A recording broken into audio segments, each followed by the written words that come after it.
عزیز دوستو، قرآن مجید فرقان حمید نے نبی کریم صلی اللہ تعالیٰ علیہ وسلم کے جو مناصب بیان فرمائے ہیں، ان میں سے ایک منصب حضور کا یہ بیان کیا ہے کہ وَيُعَلِّمُكُمُ الْكِتَابَ وَالْحِكْمَةَ، کہ نبی پاک صلی اللہ تعالیٰ علیہ وسلم تمہیں کتاب کی تعلیم دیں گے اور حکمت کی تعلیم دیں گے۔ وَيُعَلِّمُكُم مَّا لَمْ تَكُونُوا تَعْلَمُونَ، اور جو تم نہیں جانتے وہ سب میرے حبیب تمہیں سکھا دیں گے۔ نبی پاک صلی اللہ تعالیٰ علیہ وسلم معلم کائنات بن کر دنیا میں تشریف لائے۔ جن جن چیزوں کی انسانیت کو، بنی نوع انسان کو، مسلمان کو حاجت و ضرورت تھی، وہ ساری چیزیں حضور علیہ السلام نے سکھائی۔ اگر میں دو لفظوں میں بات کو سمیٹوں تو محبوب نے وہ جینے کا طریقہ سکھایا ہے جس جینے میں بھی بڑا مزہ ہے، اور محبوب پاک علیہ السلام نے وہ جینے کا طریقہ سکھایا ہے جس جینے کے بعد مرنے میں بھی بڑا ہی مزہ ہے۔ حضور علیہ السلام کی جو تعلیمات ہیں وہ زندہ اور جاوید ہیں۔ ایک ایک بات انسان کو ذہنی طور پر توانا اور فکری طور پر جوان کر دیتی ہے۔ نبی رحمت علیہ السلام کے ارشادات اتنے اعلیٰ ہیں جو ہر انسان کو، ہر شخص کو شعور زندگی عطا کرتے ہیں۔ آپ اندازہ فرمائیے، مزدور کیا سمجھتا ہے اپنے آپ کو؟ وہ سمجھتا ہے میں نہایت غریب آدمی ہوں، صبح جاتا ہوں، مشقت کرتا ہوں، پسینے میں شرابور رہتا ہوں، ہاتھوں پہ چھالے پڑ جاتے ہیں۔ لیکن اگر حضور علیہ السلام کی تعلیمات کو دیکھا جائے تو حضور فرمانے لگے سب سے بہترین کھانا ہی وہ ہے جو تو اپنے دو ہاتھوں کی محنت سے کما کے کھاتا ہے۔ نبی کریم علیہ السلام نے اس کو اتنی عزت دی کہ مزدور کو فخر ہونے لگا کہ میں مزدوری نہیں کر رہا، میں تو بڑا عظیم آدمی ہوں۔ ہر شخص کے بارے میں جو حضور کی تعلیم، آپ یقین کریں ہماری جتنی بھی زندگی میں، ہمارے ذہنوں میں، ہمارے مزاجوں میں، ہماری طبیعتوں میں جتنا بھی اضطراب پیدا ہوتا ہے، جتنی بھی بے چینی پیدا ہوتی ہے، کسی جگہ کسی مقام پر اگر کوئی الجھاؤ پیدا ہوتا ہے تو ان سارے سوالوں کے جواب اللہ کے رسول نے ارشاد فرمائے۔ ہم چونکہ کتاب و سنت کی تعلیمات کے معاملے میں بہت گہرا اترتے ہی نہیں، زیادہ توجہ ہی نہیں کرتے، انہماک کے ساتھ ان چیزوں کو لیتے نہیں، ورنہ ایک ایک پہلو پر حضور نے تعلیمات بیان فرمائی۔ اور پھر اس کے ساتھ ساتھ جو کمال ہے وہ یہ ہے کہ محبوب کریم نے صرف کتاب کی تعلیم نہیں دی، حکمت بھی سکھائی۔ دانائی بڑی نعمت ہے، حکمت بڑی سعادت ہے، اور نبی پاک صلی اللہ تعالیٰ علیہ وسلم حکمت کی تعلیم ارشاد فرمانے والے۔ ہمارے ہاں نہ جلد بازی، بے چینی، بے قراری اور فیمس ہونے کا شوق اور آگے بڑھنے کا شوق، اور اپنی زندگی کے اندر طرح طرح کی انسان کی اچھلتی اور مچلتی خواہشات، یہ اسے حکمت سے دور کر دیتی۔ نبی پاک صلی اللہ تعالیٰ علیہ وسلم نے ہمیں جو حکمت عطا کی ہے نا، وہ انسان کو بردبار کر دیتی ہے، اس کی زندگی میں ٹھہراؤ آ جاتا ہے۔ وہ جس مقام پہ بھی ہوتا ہے وہ اپنے آپ کو اللہ تبارک و تعالیٰ کی خاص رحمت میں شمار کرتا ہے، اسے ایک خاص قسم کا اطمینان قلبی اور انشراح صدر نصیب ہوتا ہے۔ دیکھیں، ایک ہی کام ہے، اسے بے چین ہو کے کر لیا جائے پھر بھی اس نے ہو جانا ہے، بے چین ہو کے کر لیا جائے، پریشان ہو کے کر لیا جائے، الجھ کے کر لیا جائے اور اکتا کے کر لیا جائے تو کام پھر بھی ہو جاتا ہے۔ لیکن وہی کام اگر سکون سے کر لیا جائے، ٹھنڈک سے کر لیا جائے، ذرا مسکرا کے کر لیا جائے، ذرا بردباری سے کر لیا جائے، تو اس کا نتیجہ یہ نکلتا ہے کہ انسان نہ سکون میں رہتا ہے۔ ہمارے ہاں چونکہ دانائی نہیں ہوتی تو جو بالکل صحیح چیز ہوتی ہے نا، اس کا بھی ہم ایسا الٹ مطلب بیان کرتے ہیں، ایسا انفرادی مطلب بیان کرتے ہیں کہ وہ صحیح بات بھی بعض اوقات نہ غلط ہو جاتی۔ آپ صحیح بات بھی کریں، وہ کچھ لوگ کہتے ہیں جی میں اس لیے کڑوا ہوں کہ میں سچ بولتا ہوں، تو میں نے کہا ایسی بات نہیں ہے۔ دنیا میں سب سے زیادہ سچ نبی کریم نے بولا ہے، پر اتنا میٹھا کر کے بولا ہے کہ دل نہیں روح تک اتر گیا ہے۔ عزیز دوستو، ایک بادشاہ نے نا خواب دیکھ لیا تھا۔ اس نے خواب دیکھا کہ میرے سارے دانت ٹوٹ گئے۔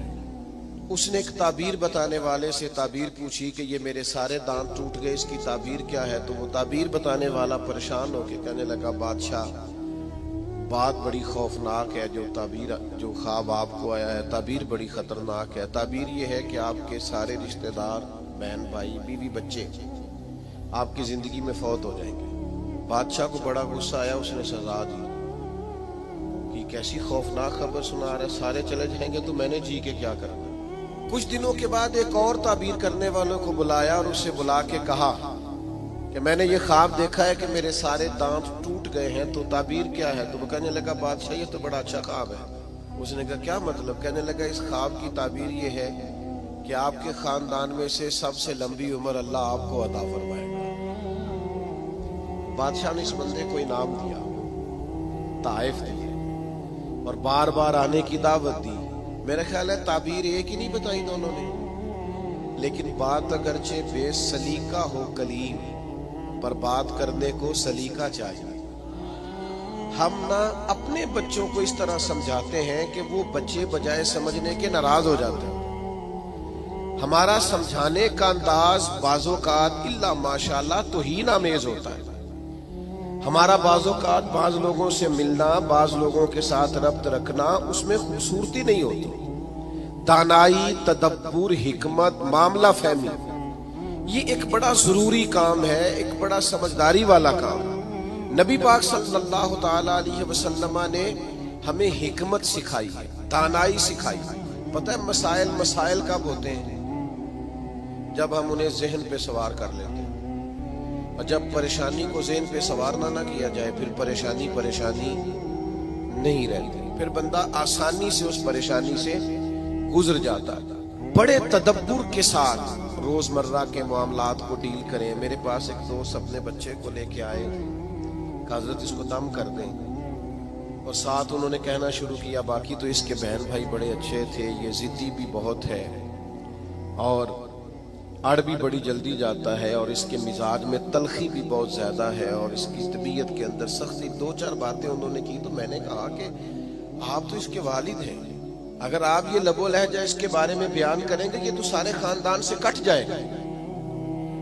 آپ کو تو ایسا کرنا چاہیے تھا کہ اگر آپ اسے سمجھاتے بھی تو اس طرح سمجھاتے کہ اسے پتہ ہی نہ چلتا مجھے کوئی سمجھا رہا ہے۔ آپ اس کو ضدی کہہ رہے ہیں، اس کا تو ذہن بن جائے گا میں تو واقعی ضدی ہوں، طبیعت بن جائے گی، ذہن اس کا الجھ جائے گا۔ حکمت کے ساتھ اپنے مخالف کو بھی کبھی ڈیل کرے نا، آپ کی توجہ ہے میری بات پر؟ اپنے مخالف کو بھی کبھی ڈیل کرے نا۔ ہم نا بعض دشمنوں کو اتنی اہمیت دیتے ہیں کہ وہ تگڑے ہو جاتے ہیں۔ کچھ دشمن ایسے ہوتے ہیں جن کے بارے میں قرآن کا حکم یہ ہے کہ وَإِذَا خَاطَبَهُمُ الْجَاهِلُونَ قَالُوا سَلَامًا، جب تمہارا جاہلوں سے آمنا سامنا ہو تو تم نے کہنا ہے بھئی تمہیں سلام ہو۔ ہر آدمی سے الجھیں گے نہیں، ہر ایک سے بحث نہیں کریں گے، ہر ایک کے بارے میں یہ ذہن نہیں بنائیں گے کہ یہ بھی میرا دشمن ہے، یہ بھی میرا مخالف۔ اتنی جلدی اپنے ذہن کے اندر تناؤ نہیں پیدا کریں گے۔ ایک صحابی آئے حضور کی خدمت میں، مشکاۃ شریف میں حدیث موجود ہے۔ عرض کیا یا رسول اللہ صلی اللہ تعالی علیہ وسلم، کفار آپ کا نام بگاڑ کے لینے لگے ہیں، معاذ اللہ ثم معاذ اللہ۔ وہ کہتے ہیں اگر ہم نے محمد مان لیا تو محمد کا معنی تو وہ ہے جس کی تعریف کی جائے بار بار۔ اب وہ نام بگاڑ کے معاذ اللہ آپ کو برا بھلا کہتے ہیں۔ تو وہ صحابی آئے تھے اور انہوں نے بڑی خوفناک طریقے سے بات سنائی، پر پتہ ہے حضور نے کیا فرمایا؟ فرمایا پتہ نہیں وہ کس کو گالیاں دے رہے ہیں، پتہ نہیں وہ کس کا نام بگاڑ رہے ہیں، مجھے تو اللہ نے محمد بنایا ہے۔ اپنے دشمن کو بھی آپ حکمت سے ڈیل کریں گے، آپ دیکھیں گے کہ آپ کو اس کو اتنا توانا نہیں کر دینا کہ وہ بعد میں زیادہ بڑا مسئلہ بن جائے۔ تو دانائی، تدبر، حکمت، معاملہ فہمی، یعنی ایک شخص نے آ کے حضور کی بارگاہ میں عرض کیا میں اس شرط پہ کلمہ پڑھوں گا کہ میں نمازیں 2 پڑھوں گا۔ یہ صرف حضور کا اختیار ہے کہ نبی پاک کسی کو اجازت دے دیں، ورنہ کسی اور کا اختیار نہیں ہے۔ میں فقط 2 نمازیں پڑھوں گا، اگر آپ اجازت دیتے ہیں تو میں کلمہ پڑھتا ہوں. اللہ کے حبیب نے فرمایا تو آ جا دو ہی پڑھ لینا. شارحین حدیث نے لکھا ہے اس نے 2 نمازوں کی شرط پہ کلمہ پڑھا تھا, پھر وہ تہجد بھی پڑھا کرتا تھا. ہمارے ہاں نا لوگوں کو موقع ہی نہیں دیا جاتا مسجد آنے کا. یہ کبھی کبھی کچے نمازی آتے ہیں نا رمضان شریف میں, تو پکے نمازی انہیں گھورتے ہیں, کہتے ہیں تسی آ گئے ہو فصلی بٹیرے. اور بھئی ان بچوں کو آ تو لینے دو اور دعا کرو یا اللہ مسجد آ گیا ہے, اب مہربانی فرما اس پہ رحمت کر, اسے پکا نمازی بنا. لیکن وہ دانائی, وہ خاص حکمت, وہ معاملہ فہمی, وہ حسن جو نبی پاک علیہ السلام نے ہمیں دیا ہے, ہمیں اس معاملہ فہمی کو سمجھنا چاہیے, ہمیں موقع دینا چاہیے. دیکھیے جب صلح حدیبیہ ہوئی نا تو بعض شرائط ایسی تھی جو بڑی مشکل تھی صحابہ کے لیے ماننا. مثلا ایک شرط یہ تھی صلح حدیبیہ جب حضور نے کفار مکہ کے ساتھ صلح کی تو اس میں ایک شرط یہ تھی کہ اگر کوئی مسلمان مکے سے مدینے آئے گا اپنے آقا کی اجازت کے بغیر تو مدینے میں اسے رکھا نہیں جائے گا, واپس کیا جائے گا. لیکن اگر کوئی مدینے سے مکہ جائے گا تو مکے والے واپس نہیں کریں گے. یعنی ہم بندہ واپس کریں گے, وہ وہاں بندہ رکھ سکتے ہیں, لیکن ہمارا اپنا بھی آئے تو ہم اسے پناہ نہیں دیں گے. اب یہ شرط بڑی عجیب تھی. حضرت عمر رضی اللہ تعالیٰ عنہ پریشان ہو گئے, بخاری شریف میں موجود ہے, اور جا کے عرض کی یا رسول اللہ صلی اللہ تعالیٰ علیہ وسلم, آپ بھی سچے ہیں, قرآن بھی سچا ہے, اسلام بھی سچا ہے, پھر ہم دب کے صلح کیوں کریں؟ تو نبی کریم نے فرمایا عمر میں اللہ کا رسول ہوں, میں وہی کہتا ہوں جو میرا رب حکم ارشاد فرماتا ہے. فرماتے ہیں میں جناب صدیق اکبر کے پاس بھی گیا کہ یہ عجیب بات ہے کہ وہ بندہ واپس نہیں کریں گے, ہمیں واپس کرنا پڑے گا, تو یہ ہم دب کے صلح کیوں کریں جب قرآن سچا, اسلام سچا, نبی کریم سچے. تو حضرت ابو بکر صدیق کے ایمان پہ قربان جائیں, انہوں نے بھی وہی لفظ دہرائے, کہنے لگے عمر وہ اللہ کے رسول ہیں, وہ جو بات بھی کرتے ہیں رب کریم کے حکم سے کرتے ہیں, لہذا انہوں نے جو کر دیا ٹھیک ہے. اب یہ وہ بظاہر شرط تھی جس سے لگ رہا تھا کہ مسلمان دب کے صلح کر رہے ہیں, لیکن آپ کو پتہ ہے سب سے زیادہ فائدہ اسلام کو اس شرط نے دیا. وہ جو مجاہدین اسلام مکہ مکرمہ سے ہجرت کر کے مدینہ طیبہ آتے, انہیں پتا تھا کہ حضور علیہ السلام ہمیں نہیں رکھیں گے. حضرت ابو البصیر رضی اللہ تعالیٰ عنہ اور اس طرح کے کچھ اور صحابہ یہ جب مدینہ طیبہ آئے اور حضور نے واپس کیا تو انہوں نے ایک تیسرے مقام پہ ڈیرا لگایا. وہاں سارے مجاہدین آہستہ آہستہ اکٹھے ہونے لگے. اس کا نتیجہ یہ نکلا کہ کافر جب بھی وہاں سے گزرتے انہیں تکلیف کا سامنا کرنا پڑتا, تو جس شرط پر وہ بڑے ڈٹے ہوئے تھے نا کہ ہم نے منوا لیا ہے, سب سے پہلے کفار مکہ اکٹھے ہو کے آئے کہ مہربانی کریں اس شرط کو تو ختم کریں, آپ اپنے لوگوں کو بلائیں مدینہ منورہ. تو تدبر, دانائی, معاملہ فہمی.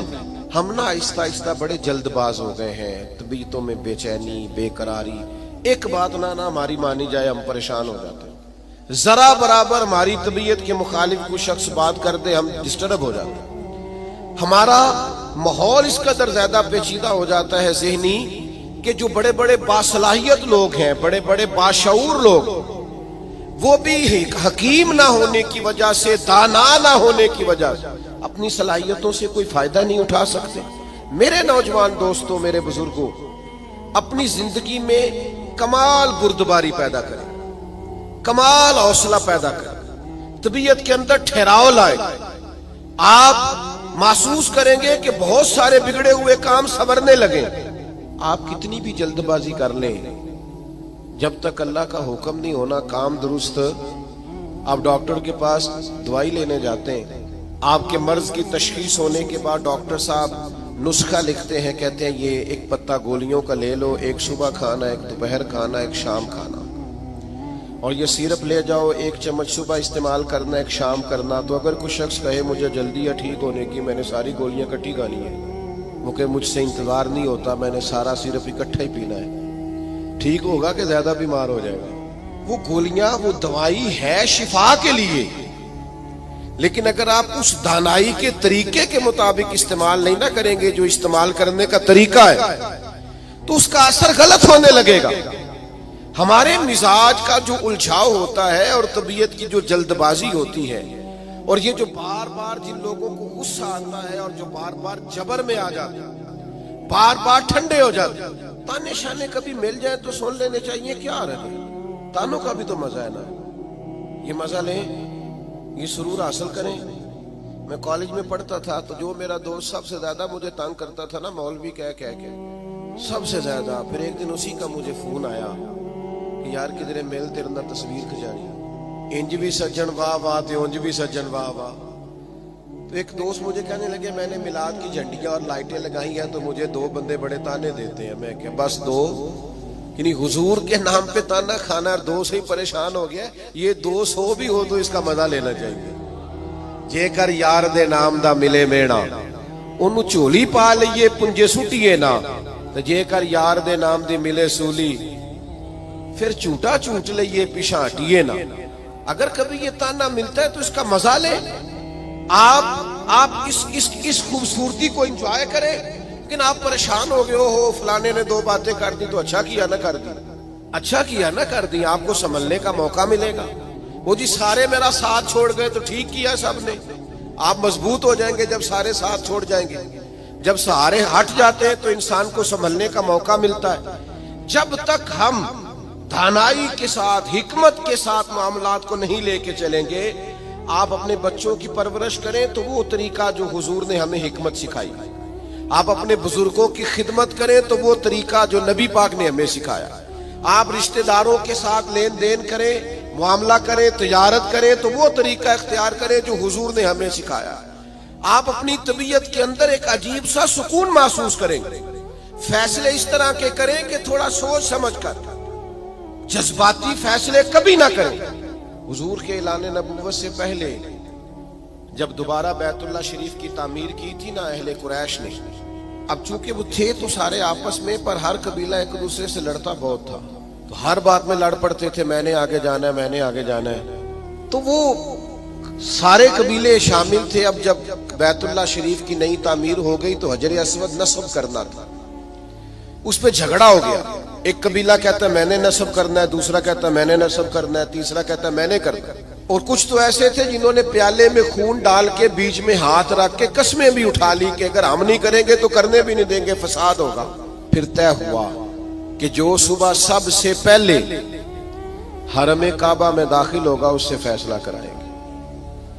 کمال کی بات یہ کہ سب سے پہلے حرم کعبہ میں رسول رحمت تشریف لائے، اسیر دشمن کی چاہ میں بھی، مخالفوں کی نگاہ میں بھی، امی ہے، صادق ہے، معتبر ہے، میرا پیمبر عظیم تر ہے۔ انہوں نے کہا یہ تو صادق اور امین آ گئے۔ انہوں نے کہا جی یہ ہمارا فیصلہ کر دیں کہ حجر اسود کس قبیلے نے نصب کرنا ہے۔ تو نبی کریم علیہ السلام نے فرمایا کر دیتے ہیں نا۔ سرکار نے چادر بچھائی، حجر اسود اس میں رکھا، فرمایا سارے قبیلے ایک ایک کونا پکڑ لو۔ وہ سب نے ایک ایک کونا پکڑ لیا۔ جب حجر اسود کے قریب گئے تو محبوب نے وہاں سے اٹھا کے حجر اسود والی جگہ پہ رکھا۔ اب چاروں طرف دیکھا تو سب کو یوں ہی لگ رہا تھا میں اٹھا کے لایا، میں اٹھا کے لایا، میں اٹھا۔ ہم تو اپنے بچوں کے بیچ لڑائی کرا دیتے ہیں، یہ کہہ کے کہ اے میرا پتر زیادہ لے کے۔ ہم تو اپنے گھر کے اندر فساد، ناراض نہ آئیے گا مجھ سے، ہم فساد ڈلوا دیتے ہیں۔ یہ بندہ ٹھیک ہے، او خدا کے بندے سارے بیٹے ہیں، ساری اولاد ہی برابر کی، کسی نے پیسے زیادہ کما لیے، کسی نے کم کما لیے، لیکن اپنا گھر نہ تباہ کریں۔ آپ دانائی کے ساتھ، حکمت کے ساتھ، تدبر۔ میں چھٹی کا دن تھا، مدرسے کی سیڑھیاں چڑھ کے اندر داخل ہوا تو بچے آپس میں کھیل رہے تھے اور ہلکی پھلکی شرارتیں بھی کر رہے تھے۔ مجھے بڑا ضروری کام تھا پر میں انہی پیروں پہ واپس آ گیا۔ تو مجھے پوچھنے لگے کہ جناب آپ گئے نہیں؟ میں نے کہا بچے کھیل رہے تھے، اب میری طرف دیکھتے تو ان کا کھیل خراب ہو جاتا۔ تو بھئی اب وہ بیچارے ہفتہ بھر پڑھتے ہیں تو انہیں کچھ کھیلنا بھی تو ہے نا۔ تو آپ تھوڑا موقع دیں۔ ہر معاملے میں، ہر جگہ جذباتیت کا شکار ہو جانا، الجھ جانا، غصہ کرنا، حضور علیہ السلام نے اسے پہلوان کہا ہے جو اپنے آپ پہ کنٹرول رکھے۔ فرمایا وہ پہلوان ہے جسے اپنے غصے پر کنٹرول ہو۔ اپنے آپ کو سنبھالے، سارا کچھ ٹھیک ہو جائے گا۔ اپنے جذبات کو سنبھالے، سارا کچھ ٹھیک ہو جائے گا۔ یعنی آپ بلا وجہ کسی کے بارے میں کہہ رہے ہیں کہ وہ بڑا ہو گیا ہے، وہ مشہور ہو گیا ہے، وہ اب آگے نکل گیا ہے، وہ میری بات نہیں سنتا. ایسا نہیں ہے، کچھ تو مجبوریاں رہی ہوں گی، یوں ہی کوئی بے وفا نہیں ہوتا. آپ تھوڑا سا نا موقع دیں، آپ چیزوں کو سمجھیں اور تھوڑا نا اپنے اوپر توجہ دیں کہ میں نے اپنے آپ کو کنٹرول میں رکھنا ہے، میں نے اپنے آپ کو سمجھانا ہے. بڑے بڑے مہنگے مہنگے ہوٹلوں میں لوگ جاتے ہیں اور دوسروں کو جاتا دیکھ کر پریشان بھی ہوتے ہیں. مجھ سے ایک دوست نے پوچھا آپ نے بڑی جگہ دیکھی، مزہ کہاں آیا؟ میں نے کہا وہ جب اماں نہیں ہانڈی پکاتی تھی اور کہتی تھی کہ کھانا لے کے آیا نہیں جاتا، یہ بیٹھنے کے لیے کوئی چیز لے لے اور یہاں میرے قریب ہی آ جا. اور پھر وہ سالن دیتی دفعہ یہ بھی کہتی تھی اکو باری ملنا ہی دوبارہ نہ منگی. وہ جو لطف ہے وہ دنیا کے کسی 5 سٹار ہوٹل میں میسر آتا. آپ جس حال میں ہیں اس میں راضی رہیں، اپنے کلچر سے، اپنی تہذیب سے، اپنے آپ سے پیار کریں. بھئی جس کو اللہ، وہ جی میرا کوئی رشتہ دار نہیں، جس کو اللہ نے تیرا چاچا بنایا تو کیسے انکار کرتا ہے؟ جس کو اللہ نے تیرا ماموں بنایا تو کیسے انکار کرتا ہے؟ جس خاندان کو اللہ نے تیرا خاندان بنایا، رب نے بنایا، یہ تیری مرضی. اللہ نے جہاں جہاں پیدا کیا. الجھے نہیں، پریشان نہ ہو، اپنے آپ کو تکلیف میں نہ ڈالیں، بڑی سمجھداری کے ساتھ. پتہ ہے آپ کو لوگ جب لوگوں کو پریشان کرتے ہیں تو پریشان کر دیتے ہیں، چڑھا چڑھا کے پاگل کر دیتے ہیں. وہ لکھا ہے شیخ نے کہ ایک تاجر کی دکان بڑی اچھی چلتی تھی تو باقی تاجروں نے سوچا کہ اسے کسی طریقے سے بیوقوف کر دیا جائے. معاذ اللہ، استغفر اللہ، سازش کی. وہ صبح صبح جب دکان کھولنے کے لیے آیا تو اس نے سفید امامہ پہنا ہوا تھا اور اس نے نیلے رنگ کا سوٹ پہنا ہوا تھا. تو پہلا تاجر ہی اسے دیکھ کے کہنے لگا ماشاءاللہ، سفید لباس پر آپ کا یہ کالے رنگ کا امامہ کتنا پیارا لگ رہا ہے. اس نے کہا پاگل ہو گئے ہو، میرا تو یہ سفید رنگ کا ہے. تیسرا بھی ملا تو اس نے کہا کالے رنگ کا امامہ کیسے لگ رہا ہے؟ اس نے یہاں سے آگے کر کے دیکھا کہ یہ تو وائٹ ہے. پھر اس نے کہا، چوتھے نے کہا، پانچویں نے کہا، تو بندہ ذہنی طور پہ الجھ گیا. اتنا الجھا کہ سارا دن دکانداری نہ ہو سکی، بلکہ بعض نے لکھا کہ اس طرح کے لوگ تو دیوانے ہو جاتے ہیں. تب وہ ایک سیانے بندے کے پاس گیا. اس نے کہا کہ جناب میں ذہنی طور پہ پریشان ہوں، گاہکوں سے بھی لڑتا ہوں، آزمائش بڑی ہو گئی ہے، مسئلہ کیا ہے؟ تو انہوں نے کہا اصل میں تو نے مخالفوں کی باتیں توجہ سے سننی شروع کر دی. ہاں، مخالفین کی وہ بات توجہ سے سننی چاہیے جو ہماری وہ غلطی بیان کرے، لیکن وہ باتیں جو چڑھانے کے لیے اس سے صرف نظر کیا جائے. اپنے آپ کو آپ کنٹرول میں رکھیں. یہ نبی پاک علیہ السلام کی دی ہوئی ہمارے لیے حکمت ہے. میں دوستوں سے کہا کرتا ہوں میلاد آئے نا تو میلاد میں محب ہو کے میلاد منایا کرو. آپ کے ذوق شوق کا بڑا اثر ہونا ہے دوسروں پر. اب ساری زندگی دلیلیں پوچھتے رہنا ہے میلاد کی، اب عمر گزر گئی، اب تو طے ہے ساری چیزیں. اب تو صرف ذوق کی ضرورت ہے. کون کتنے پیار سے کرتا ہے، کتنے شوق سے کرتا ہے، اس شوق کی حاجت. تو دانائی، حکمت جو نبی کریم نے ہمیں عطا کی ہے، اس حکمت کو سمجھیں. بہت زیادہ معاملہ فہمی کے ساتھ چیزوں کو لے کے چلیں. جب نبی پاک علیہ السلام نے مکہ مکرمہ پر حملہ فرمایا، فتح مکہ ہوا، تو حضرت سعد ابن عبادہ رضی اللہ تعالیٰ عنہ کے پاس جھنڈا تھا. علم بردار تھے حضرت سعد بن عبادہ. جس کے پاس جھنڈا ہوتا تھا وہ سب سے آگے ہوتا تھا. تو حضرت سعد ابن عبادہ سب سے آگے تھے اور قائد تھے. انہوں نے کوئی ایک ایسی بات کر دی جو پالیسی کے خلاف تھی. تو بعض لوگوں نے احتجاج کیا کہ ان سے جھنڈا لے لیا جائے. اب ان کی کوئی ایسی بڑی غلطی بھی نہیں تھی، بلکہ غلطی نہیں تھی سرے سے.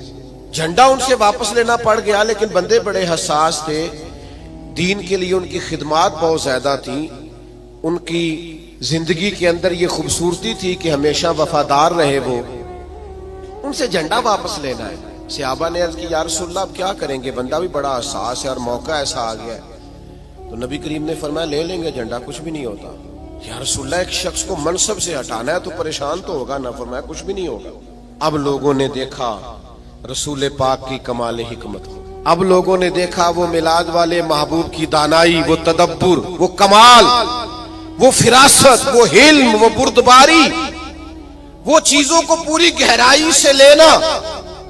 نبی کریم نے حضرت سعد ابن عبادہ کو بلایا اور بلا کے فرمایا بھی میرا ارادہ بن کے آپ سے جھنڈا لے لیا جائے.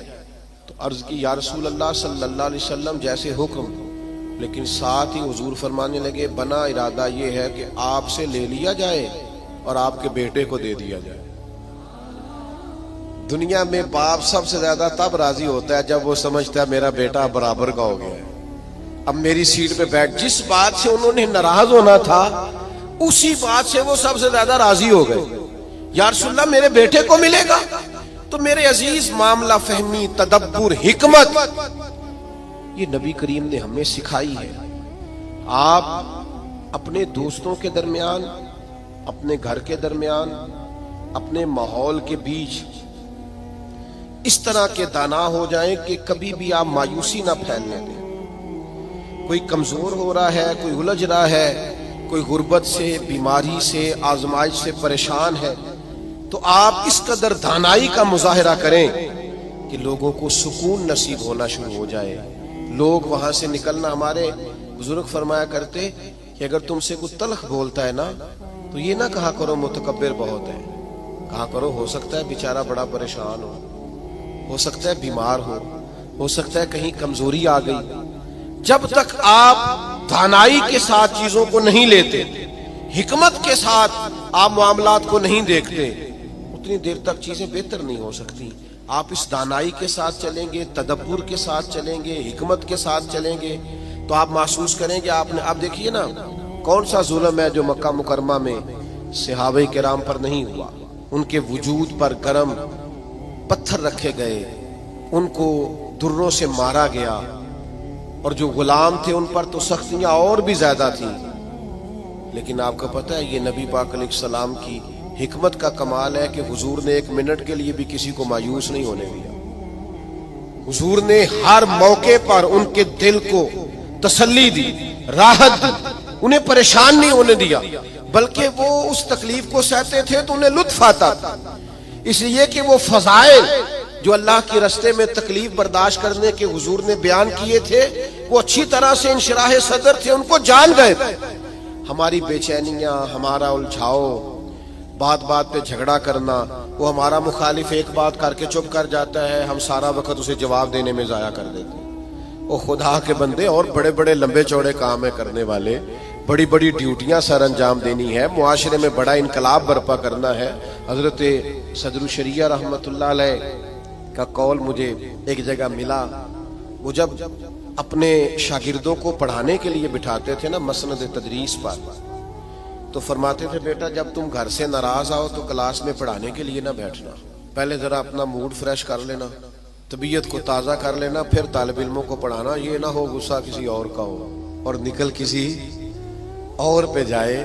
یہ بزرگوں کی دانائیاں، ان کی معاملہ فہمی، ان کا تدبر، اور پھر یہ حکمت آگے آئی جب حضرت صدیق اکبر رضی اللہ تعالیٰ عنہ کو نبی پاک کے وصال کے بعد کہا گیا نا کہ آپ یہ لشکر روانہ نہ کریں ابھی مسلمہ کذاب کے خلاف، حالات کو درست ہو لینے دیں، تو یہ حضرت صدیق اکبر کی آپ دانائی دیکھیے، فرمایا جس لشکر کو حضور نے روانہ کیا وہ ہر صورت جائے گا۔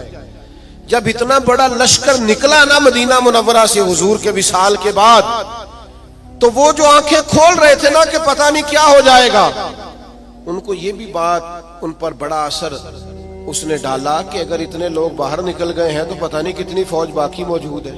وہ ان کو احساس پیدا ہوا، آپ کی کمال دانائی، فہم و فراست، اس نے حالات بدل کے رکھ دیے۔ تو نبی پاک نے ہمیں علم سکھایا، حضور نے ہمیں حکمت سکھائی، نبی پاک صلی اللہ تعالی علیہ وسلم نے زندگی میں ٹھہراؤ لانے کے ہمیں طریقے بتلائے، نبی پاک علیہ السلام نے ہمیں بردبار کیا، لیکن ہم اس قدر زیادہ آزمائش کا شکار ہیں۔ آپ یقین کریں بعض لوگ بول رہے ہوتے ہیں، سوال کر رہے ہوتے ہیں، غصے کا اظہار کر رہے ہوتے ہیں، تو دل کرتا ہے ان سے کہا جائے کہ یہ آپ کی شخصیت سے میچ نہیں کر رہا، آپ کی جو اللہ تعالیٰ نے عظمت بنائی ہے اس کے ساتھ یہ چیز میچ نہیں ہو رہی۔ ہم جب تک معاملہ فہم نہیں ہوتے، جب تک سمجھدار نہیں ہوتے، ہمارے پاس تعلیم ہو، ہنر ہو، ہم کر کچھ نہیں سکیں گے۔ آپ ذرا چیزوں کو لیں، ذرا تھوڑا سا ان کو موقع دیں۔ ذرا میں کسی شخص سے آپ کی بحث ہو جائے نا تو اس نے 4 باتیں کی، آپ نے 6 کر دی، پھر وہ 10 کر دے گا، پھر آپ کو 12 کرنی پڑیں گی، آپ جیت سکتے ہیں۔ اس کا بہترین حل پتہ کیا ہے؟ وہ باتیں کرے، آپ ذرا چپ کر دیں، وہ 2 کرے گا، 4 کرے گا، 6 کرے گا، آخر میں کہے گا تو مینوں پاگل سمجھنا ہے۔ تو جواب دے کہ کسی کو پاگل نہیں کیا جا سکتا، چپ رہ کے دوسرے کو پاگل بھی کیا جا سکتا ہے۔ اللہ معاف فرمائے معاذ اللہ. تو کبھی کبھی اپنی زندگی کے اندر خاموشی بھی بہت بڑا طوفان ہوتی ہے. فٹافٹ وہ بہت سارے لوگ ہیں وہ کہتے ہیں جی میں اتنے اچھے اچھے کام کرتا ہوں تو دیکھیں لوگ توجہ نہیں کرتے. تو میں کہتا ہوں لوگوں کے لیے کرتے ہو تو پھر لے لو داد, اور اگر اللہ کے لیے کرتے ہو تو پھر اس کا تو پتہ صبح قیامت چلے گا کہ مالک کیا اعزاز دیتا. اپنے آپ کو سکون میں لائیں, بردبار بنے. کریم محبوب نے بردباری سکھائی, اور علم کا رستہ اختیار کریں, سمجھ کا رستہ اختیار کریں. آپ جب تک راہ علم پر نہیں چلتے, ایک ایک بات کو سیکھنا شروع نہیں کرتے, اتنی دیر تک آپ کو آسانی نہیں ملے گی. ایک میری آپ سے گزارش ہے بات سمیٹنے سے پہلے, پورا مہینہ میلاد پاک کا درود پڑھ کے گزاریں. موبائل رکھے ہوئے نا آپ سب نے ماشاءاللہ, ایک ایک تسبیح بھی ساتھ رکھ لیں. یہ جس طرح موبائل ہاتھ میں ہو تو چلتا نہیں رہتا, تسبیح ہوگی تو وہ بھی چلے گی انشاءاللہ. درود پاک پڑھیں, میلاد شریف پہ غربا سے خاص پیار کریں.